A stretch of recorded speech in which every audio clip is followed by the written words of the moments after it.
안녕하세요. 배신의 장미입니다. 오늘은 평생을 밖으로 돌던 남편이 나이 먹고 집에 들어앉아 숨 막히게 한다는 사연자분의 이야기. 지금 시작합니다. 저희 남편은 삼식이입니다. 삼시세끼 집에서 밥을 먹어요. 한창 젊을 땐 일한다는 이유로 밖으로만 돌고 집에 밥을 해놔도 밖에서 먹고 오기 일쑤이더니 나이 먹고 나더니 이젠 퇴직해 회사도 안 다니고 집에서 제 뒤만 졸졸 쫓아다니면서 삼식이 놀이 중입니다. 저는 25살에 남편과 결혼해 평생 집에서 살림만 했습니다. 제가 능력이 없어서 살림하면서 남편 벌어오는 돈으로 살았냐고요? 그건 아니에요. 결혼 전 저는 은행에서 일을 했었습니다. 그런데 남편이 결혼하면 집에서 살림하며 내조를 잘 해줬으면 하더군요. 그 시절엔 그게 아내의 역할이라는 시대적인 분위기가 있었기에 전 계속 경제 활동을 해야 했지만 남편, 친정, 시댁의 분위기에 결혼과 동시에 일을 그만두었습니다. 남편은 아주 가정적이지도 그렇다고 밖으로만 도는 사람도 아니었습니다. 하지만 분명한 건 남편은 사람들을 좋아하고 술도 좋아했지요. 결혼을 하고 남편은 늘 회사 야근 핑계, 회식 핑계, 각종 모임을 핑계로 집에 늦게 들어왔습니다. 아이들과 시간을 보내주는 시간들도 매우 적었어요. 아이들의 입장에서 평일에는 거의 아빠를 볼 수 없었고 주말이나 돼야 아빠를 볼 수 있었는데 그 주말에도 남편은 피곤하다는 이유로 잠을 자거나 조기축구나 야구, 친구들을 만나러 갔습니다. 남편의 모임은 부부 동반, 가족 모임도 하지 않았습니다. 제 친구들을 보면 1년에 한 번은 그렇게도 모여 함께 여행도 가고는 하던데 남편은 주구장창 혼자 다녔어요. 그렇다고 남편이 저희와 아주 시간을 안 보내는 건 아니었습니다.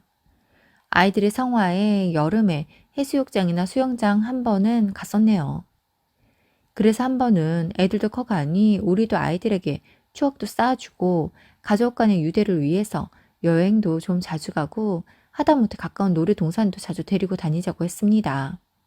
그러자 남편이 하는 말이 애들이 할 일은 공부인데 제 공부 다 하고나 말하라고 전교 1등도 못하면서 공부 더 할 생각은 하지도 않고 지금 뭘 바라는 거냐고 야단이네요. 전교 1등하고 원하는 걸 말하라는데 전교 1등은 못하지만 그렇다고 성적이 아주 나쁘지도 않습니다. 반에서 50등 안에는 드니까요. 아무튼 아무리 부탁도 하고 화도 내고 잔소리를 해도 남편은 지인들과 술을 마시러 가면 갔지 가족들과 시간을 함께 보내는 건 극히 드물었습니다. 아이들 입학식, 졸업식, 운동회 발표에도 한 번도 참석하지 않았으니까요.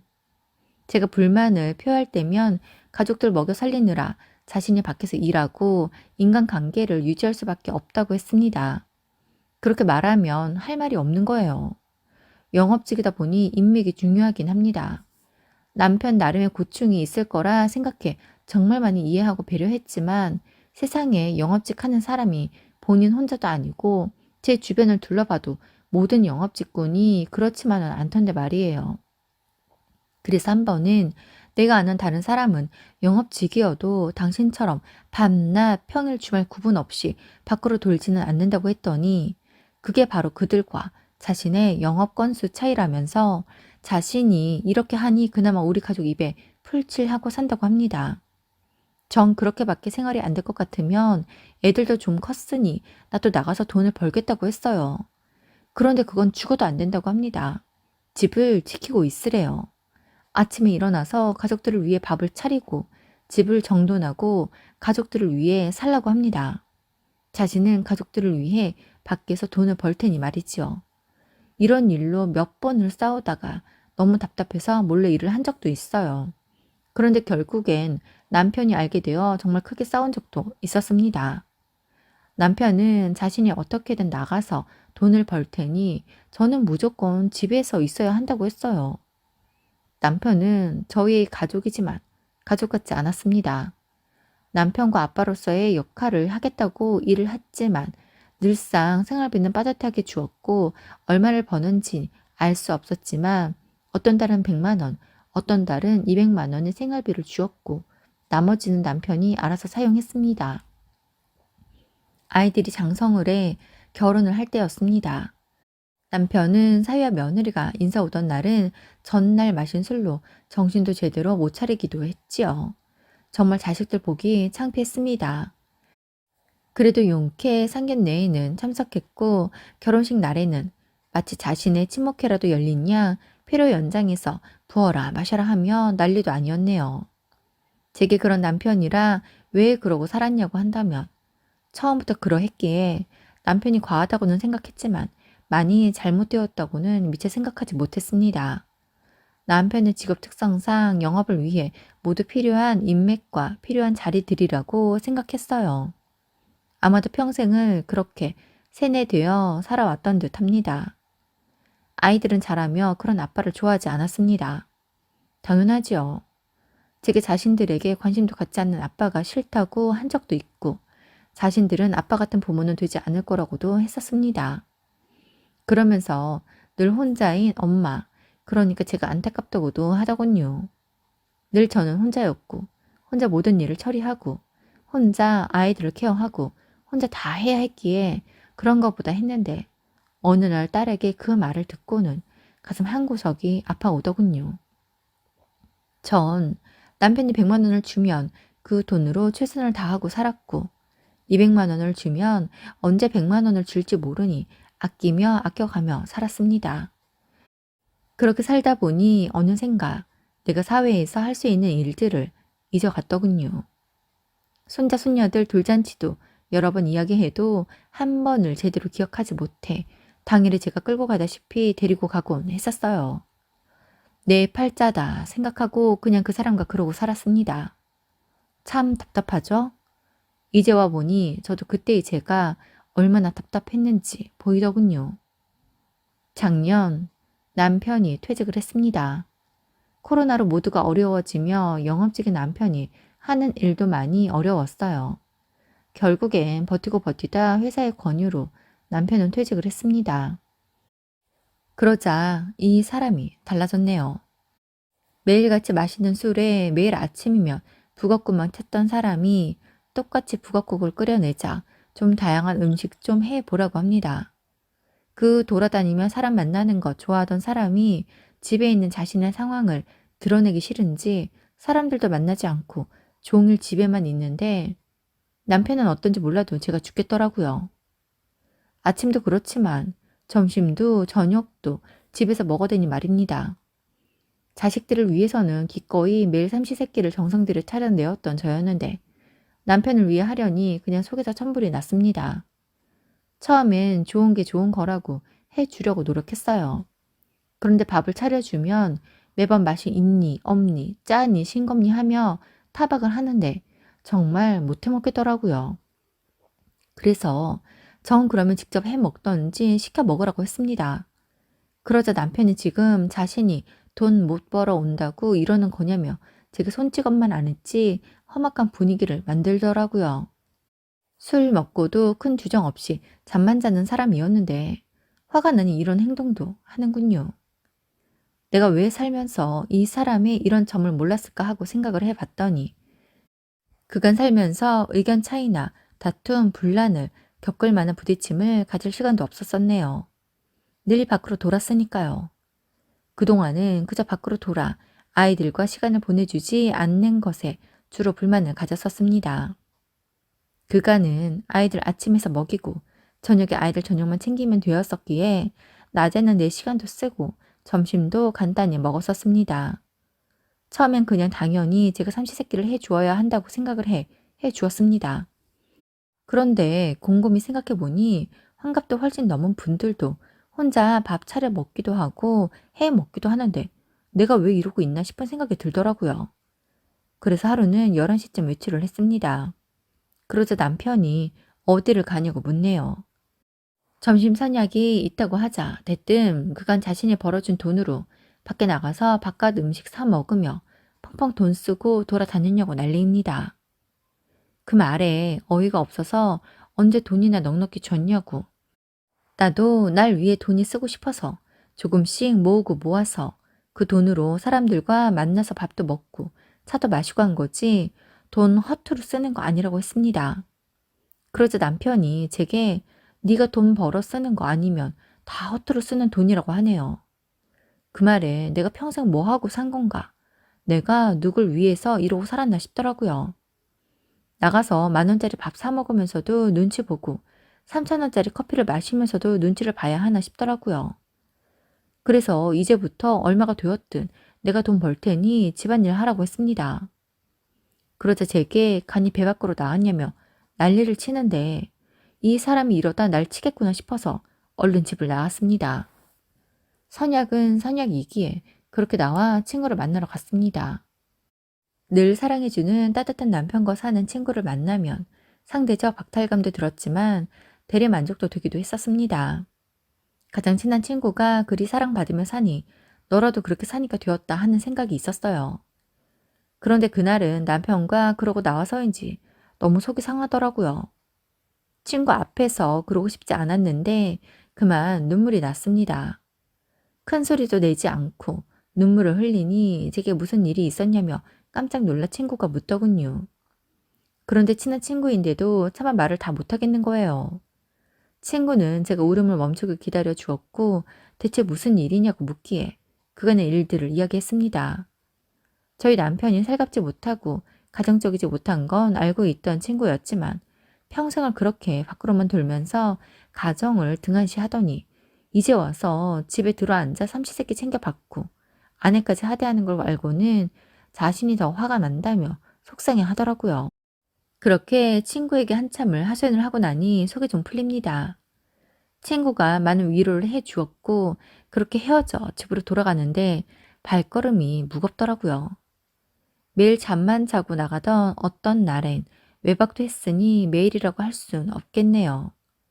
아무튼 집에선 잠만 자고 나가던 남편이 하루 종일 집에 있으니 저도 숨이 막혔습니다. 집으로 돌아가니 남편이 거실 소파에 앉아서 씩씩대고 있습니다. 그러면서 제게 점심을 굶어서 배가 너무 고프다며 저녁을 빨리 하라고 하네요. 저는 오늘 너무 힘들어서 저녁을 할 힘도 없다고 짜장면이라도 시켜 먹자고 했습니다. 그러자 남편은 제게 바깥 음식은 싫다며 집밥을 먹고 싶다고 합니다. 절 골탕 먹이는 것도 아니고 아침 저녁 다 해놓아도 밖에서 먹고 다닐 때는 언제고 이제 와서 집밥을 먹고 싶다니요. 그래서 서로 간편하게 하자고 했습니다. 애들이랑 있을 때도 한 번씩은 시켜 먹은 적도 있다고 오늘이 그런 날이니 오늘만 시켜 먹자고요. 그러자 남편은 제게 이런 식으로 살림을 했으니 집이 발전이 없고 20년째 똑같은 집에서 이러고 우리가 사는 거라고 합니다. 다른 사람들은 다 집 늘려서 새 아파트로 이사 가는데 우리는 이게 뭐냐면서요. 언제나 그렇듯 늘 다 제 탓이라고 하는 남편에게 너무 화가 났습니다. 그래서 나 때문에 이러고 산다고? 왜 나 때문인데? 당신이 언제 생활비 넉넉하게 준 적 있어? 애들 어리면 어려서 애들한테 들어가는 돈 없다고 한 달 생활비 100만 원 주고 애들 크면 커서 학교에서 점심 먹고 온다고 100만 원 주고 애들 학원 다니게 되면서 내가 조르고 졸라서 150만 원으로 올려줬지?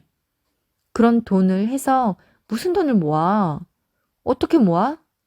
나한테 1원 한 푼 안 쓰는데도 돈이 안 모여. 왜 내가 주변에 친구가 경숙이 하나 남은 줄 알아? 친구들을 만나도 내가 커피라도 한 잔 사야 그 사이가 유지가 되는 거야. 맨날 얻어먹기만 하는 친구 누가 좋다고 하겠어? 그나마 경숙이는 6살 때부터 친구니까 내 사정 다 아니까 다 이해해주고 늘 내 밥 사줘가며 커피 사줘가며 종종 만나는 거라고.